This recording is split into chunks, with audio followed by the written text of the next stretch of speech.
To that guy that said that, whatever, Don Portray, whatever your name is, I don't give a fuck. Barstool, Dave nothing, no, Portnoy. put your hand in to stop me. Fuck that nigga. I was saying his name. I wasn't Okay, stopping. hold me down. What's his name? Dave Portnoy. Dave Portnoy. I don't give a fuck. We don't rock with you, nigga. We don't rock with you. We don't stand with that. You know, you can't just say what you want to say, calling a black woman 20-year-old piece of, in the classes piece of shit. Who you talking to? Who the fuck you think you are? And fuck you. Who deemed you the arbiter of class? We got a white man saying that. The funny part is who he is, though. For you to be an older Think of who he is. for you to be an older person, period. Yeah. Fuck your color, and you calling a 20-year-old kid a classist piece of shit. I'm saying, that speaks to your class why we level. must say- hold on. My man got ridiculed. Hold on, let's keep it real. My man got ridiculed for expressing himself on Twitter. We all got to change this shit with the times and be more sensitive and walk on lines and not say in joking matters and certain things, right? Why the fuck can he censor? Why can't he censor himself? Why is that? That's not okay. Fuck that nigga. Right. Bar, I don't give a fuck who worked for him. He just sold his company. What? He just what? Because he just sold his company. Oh shit. And Keith it's Olbermann too. I didn't like 600 Keith M's up. Olbermann shit either. I forgot what So- exactly he said. Keith Olbermann was another one that said said some wild shit something too? something He said disrespectful. something in his disrespectful. tone. I'm trying to find it. He turned around and walked it. No, he didn't. Not really. He turned around and said, "Yeah, but I said that shit more or less." And then he said, "I don't know anything about basketball." I didn't know became she did aware it. of you from ESPN. What the fuck are you talking about? Like, I didn't know she did it. I didn't know she did it first. I didn't know that this was a thing. shut the fuck up, Keith Olbermann. You should have just shut the fuck up. Yeah, I'm with you.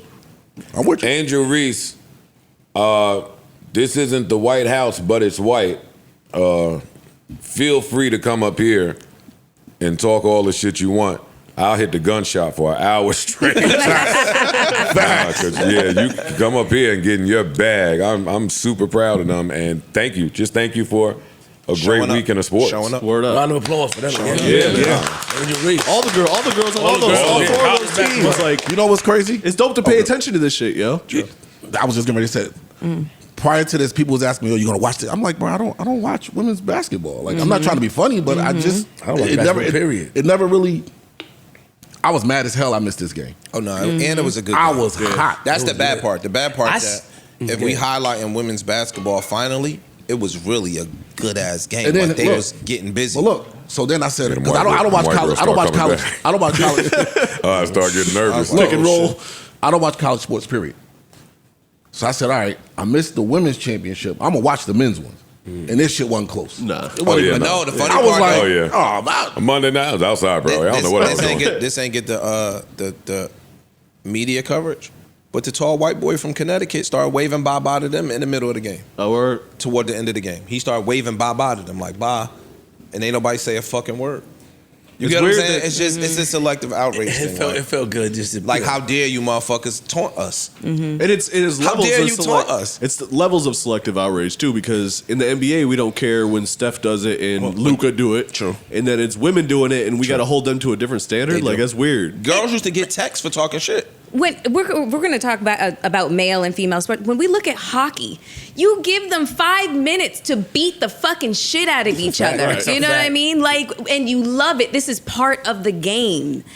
With women's sports, the respectability politics is such bullshit, and that is probably what has forced them to feel like, box them in into feeling like they have to play more a masculine. clean game. Right. Fuck that Fuck shit. that shit. No. That's cold. Nobody wants to see that. We At want to all. see you getting dirty. We want you to see, and we want to see you enjoying this shit. Like My added problem to that is they've somehow flipped the narrative today to appear as if black men just love white women.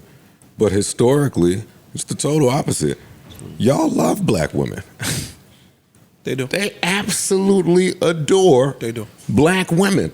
So when they start speaking hateful like this, I get confused at their inner conflictions. They can't, but they can't publicly, announce that adoration of black women. For They need to go look in their closet. You know how you got some outfits in there you forgot about? like, yo, damn, I forgot I had they these. need to go in there and just take a peek around. They can't. They might see some things They can't next to publicly put that out. next to that cone. Next to the They cone- might see the some cone shit hat. hanging next to the cone hat. hey, when you pull the horse in the shed, just take a look around. Niggas, man, you know what? That's the issue.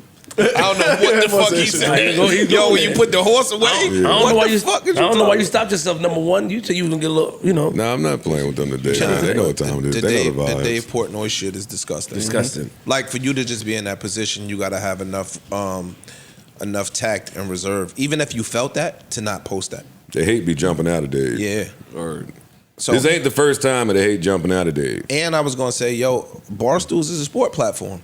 Yes. At least theoretically. My nigga, in inception. theoretically. Yeah. All right, cool. So now we're gonna keep it a buck. Nigga, the major sports are dominated by blacks. Which means if you feel that way and you run a sport platform, ta-da, put them together. Right. The major sports, nigga, out here are being dominated by black people. Yes. And that's the truth. I don't Yes. give a fuck how you slice it.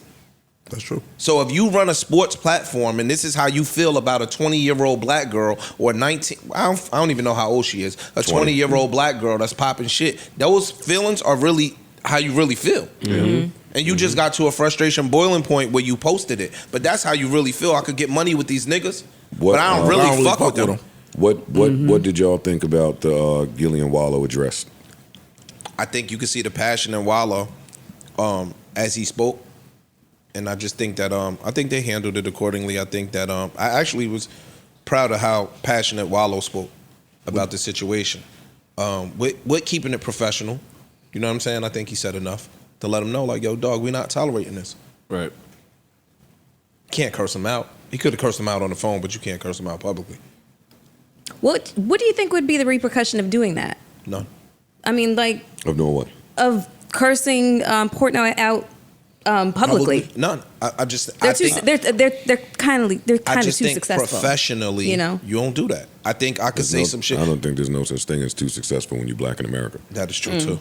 Yeah. I don't believe just that. learned That's that. true too. I do not. Kanye just learned that. We just learned that. That's Okay, true. fair, Kanye just fair, learned that. fair. That's true. Absolutely, you're I agree with fair that. enough. Absolutely. But I don't think that, in that same video, they said, we love you, Dave. Yeah. And we fuck with you. But you stepped they were over. critical.